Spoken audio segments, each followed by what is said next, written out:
Le financement de ces autoroutes, bien évidemment, c'est le péage qui a augmenté. Et en Occitanie, d'où vous venez, bien évidemment, les hausses sur les différentes autoroutes de la région varient entre 13 et 22% en 10 ans. C'est assez énorme et c'est ce que vous appelez finalement le racket des automobilistes. Le racket, et puis ce que je voudrais dire, c'est que les sociétés qui gèrent ces autoroutes sont assez malines, parce qu'avant, il y avait le péage, il y avait des personnes, on voyait des humains qu'on payait, et puis on a supprimé les humains.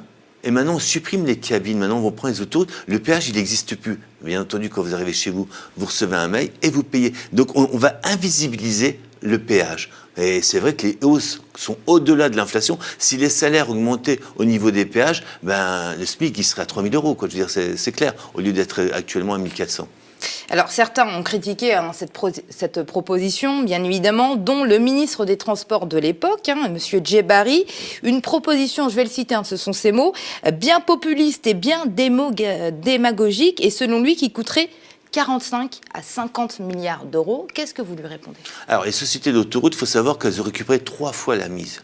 Elles ont mis, c'était vendu de mémoire, je ne sais plus, 20 milliards. Elles ont récupéré 3 fois leur mise. Donc, au moment où l'État reprend, il y aura négociation. Mais il est hors de question de mettre ce prix-là. C'est une histoire de rapport de force. Je veux dire, à chaque fois, n'importe comment, les qualificatifs qu'emploie le gouvernement, c'est toujours populiste, tout ça. Non, c'est dans l'intérêt général des citoyens et des citoyennes. Si on appelle ça du populisme, alors oui, alors je suis populiste parce que je suis pour l'intérêt général.